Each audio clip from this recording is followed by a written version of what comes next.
Bueno, este gráfico que vemos acá, continuando con la clase, nos muestra claramente la diferencia que hay entre tener diabetes y no tener diabetes a la hora de enfrentar o de tener problemas cardiovasculares. O si lo vemos de otra manera, ¿qué diferencia hay entre un paciente que tiene diabetes con uno que no tiene diabetes en términos de incidencia de enfermedad cardiovascular?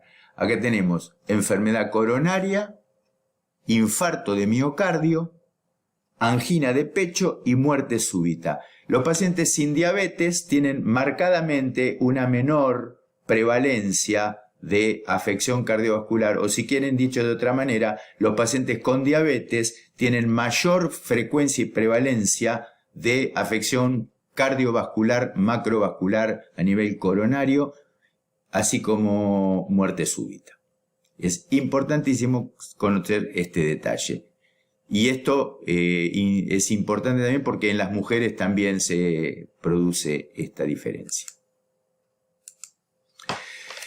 Cuando vamos a ver qué daño produce la hiperglucemia y la glucotoxicidad a nivel tisular, no debemos mencionar la afectación a nivel de las retinas. Acá vemos un fondo de ojo con exudados algodonosos en contra de los que produce la hipertensión, que son exudados duros, y hemorragias, y también hemorragias en el fondo de ojo. También hay microneurismas que no se detectan acá, para eso hay que mirarlo con mayor detalle, pero este podría ser un microneurisma, esto que vemos aquí.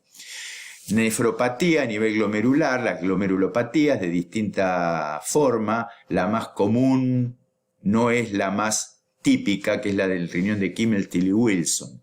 Es poco frecuente, pero es la más típica de diabetes. Pero de cualquier manera produce daño renal la diabetes en cualquier nivel y principalmente a nivel glomerular. Neuropáticamente produce lesiones más distales y más en miembros inferiores, y al no tener sensibilidad el paciente se producen este tipo de úlceras, que es el mal perforante plantar, que se produce generalmente en los puntos de apoyo, en la cabeza del primer metatarsiano, del quinto metatarsiano o en el talón en la parte inferior. Y a nivel cardiovascular ya vemos la macroangiopatía diabética, que es indistinguible de la persona que tiene aterosclerosis y no tiene diabetes. La diferencia grande está en que se dice que es más FPG, más frecuente, más precoz, es decir, que se produce antes, 10 años antes de lo que se produce en los pacientes sin diabetes, y más grave. Es más grave porque a nivel periférico genera obstrucciones más distales, con lo cual tiene menor posibilidad de revascularización y menor posibilidad de generación de circulación colateral. Si nosotros vemos la prevalencia de daño tisular al momento de diagnóstico, podemos ver en este cuadro lo importante que es. Cuando se diagnostica la diabetes, el porcentaje de albuminuria es de 4% de los pacientes ya la tienen, la albuminuria, daño renal. Daño neuropático, el 8% de los diabéticos está presente. Ausencia de pulsos en los pies, el 12%. Enfermedad coronaria cardiovascular coronaria, más del 12%, y retinopatía en alrededor del 18%. Esto es al momento del diagnóstico, es decir, que todo esto se produjo mientras que el paciente no sabía que tenía diabetes. Las causas de muerte en diabetes son la mayoría por enfermedad cardiovascular o cerebrovascular, también por infarto de miocardio, muerte súbita, y ya con menor frecuencia ACV, cáncer, fallo renal, y por causas producidas por hiperglucemia e hipoglucemia hoy en día es menor porque ya se reconocen fácilmente y los tratamientos están muy bien aceitados. ¿Cuáles son las circunstancias en que se diagnostica la diabetes actualmente? Un 78% de los pacientes se las detecta en exámenes de rutina, se encuentra la hiperglucemia en exámenes de rutina. Un 14% es por complicaciones agudas, es decir, estados hiperosmolares o cetoacidosis, y un 8% por las complicaciones crónicas que vimos recién. nosotros tenemos que buscarla, la diabetes, en las personas. Entonces, ¿qué tenemos que hacer? Buscar los individuos que tienen alto riesgo de tener diabetes y buscarla sistemáticamente. ¿En quiénes? En mayores de 50 años. Cada 3 años, si no tienen nada, hay que hacerles glucemias. Si las personas son más jóvenes, tienen mayor frecuencia cuando tienen antecedentes de diabetes en familiares en primer grado, cuando tienen antecedentes de tolerancia a la glucosa alterada o glucemia en ayunas alteradas, cuando tienen antecedentes de diabetes gestacional, mujeres con hijos con macrosomía fetal, es decir, chicos que pesan más de 3,5 kilos o 4 kilos, cuando hay obesidad o sobrepeso, cuando hay hipertensión y enfermedad coronaria cardíaca, en dislipémicos principalmente si es hipertrigliceridemia o colesterol HDL bajo, en algunos grupos étnicos que tienen mayor prevalencia y cuando tienen síndrome de ovario poliquístico con acantosis nigricans.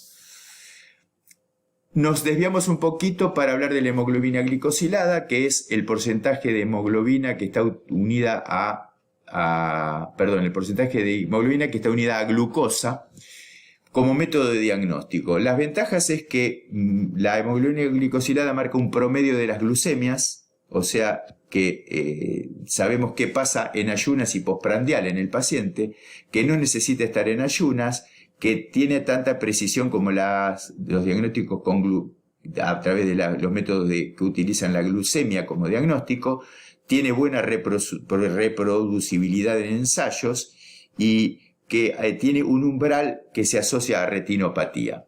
La desventaja es que los valores pueden ser afectados por otras condiciones como el embarazo, hemoglobinopatías o la anemia, que hay muchos métodos para hacerlo y entonces hay que ponerse de acuerdo en cuál método va a ser el utilizado para poner los parámetros normales, que en algunos laboratorios tienen una mala reproducibilidad si lo comparamos con otros laboratorios y que tiene un costo elevado. 2 palabras de diabetes gestacional. Es la diabetes que se define como una intolerancia a los hidratos de carbono de variable severidad y que se diagnostica sobre el embarazo presente, independientemente de que necesite o no insulina para el tratamiento durante o después del parto. No excluye la posibilidad de que la alteración haya estado presente antes de la gestación sin ser reconocida. Aunque estuviera antes, si no fue reconocida, si se diagnostica en el embarazo presente, se llama diabetes gestacional. Existe, hablando de diabetes embarazo, la posibilidad de ser diabetes pregestacional es cuando es una mujer que tenía diabetes y que se embaraza, y la diabetes gestacional, de las cuales reconocemos 3 tipos. No voy a entrar en detalles, pero a mayor glucemia en ayunas es más grave la diabetes gestacional y se la divide en diabetes gestacional A1, A2 y B1. Seguimos con esto. Hay una relación directa entre los niveles de glucosa y desarrollo de complicaciones de la enfermedad. Las investigaciones han confirmado que un mejor control de la glucemia en sangre disminuye el riesgo de complicaciones crónicas, tanto neuromicrovasculares en personas con diabetes. Esto se hizo a través de estudios hace muchos años, que son el DSST y el UKPDF.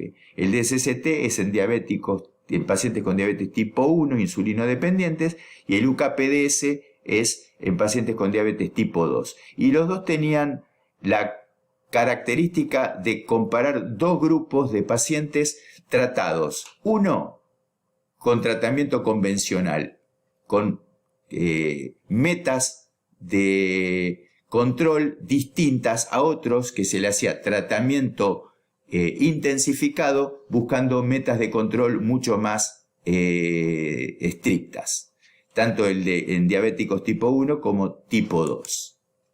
Y acá podemos ver algunos resultados y vemos en línea amarilla los que son en tratamiento convencional y en línea roja los tratados tanto en el DSST como en el UKPDS no insulino dependientes y no insulino dependientes, y vemos cómo los valores de hemoglobina glicosilada son mucho más bajos cuando el tratamiento es estricto y logramos metas estrictas, logramos metas mucho más cercanas a la normalidad. El resultado del estudio UKPDS que se hizo en el Reino Unido sugiere que la glucemia en ayunas no es lo único que afecta a la hemoglobina glicosilada, sino que influye también el grado de cambios en las concentraciones de glucosa, aún también en estadios postprandiales. Acá vemos un gráfico que muestra también cómo la terapia convencional tiene a los pacientes con hemoglobinas glicosiladas más altas y la terapia intensificada cifras más bajas. Lógicamente, el riesgo de esto es que con terapia intensificada tenemos mayor riesgo de hipoglucemia, que también es un problema, ¿no? Y acá vemos algunos resultados que se logran cuando tenemos hemoglobinas glicosiladas más bajas. Fíjense cómo con hemoglobinas glicosiladas por debajo de 8, el riesgo de microalbuminuria, nefropatía, neuropatía y retinopatía es mucho más bajo que con cifras de hemoglobina glicosilada más alta. En esta vemos los porcentajes de hemoglobina en las abscisas, y en las ordenadas vemos el riesgo relativo de tenerlo. A mayor hemoglobina glicosilada, a mayor cifra, mayor es el número de pacientes con complicaciones microangiopáticas. Existe una correlación entre esto, ya lo vimos, y sabemos que con disminuir un 1% la hemoglobina glicosilada se reducen las complicaciones micro y macrovasculares en este sentido. La enfermedad microvascular disminuye un 37%. Las muertes relacionadas con diabetes por cualquier causa un 21%. El infarto de miocardio un 14%. Y mortalidad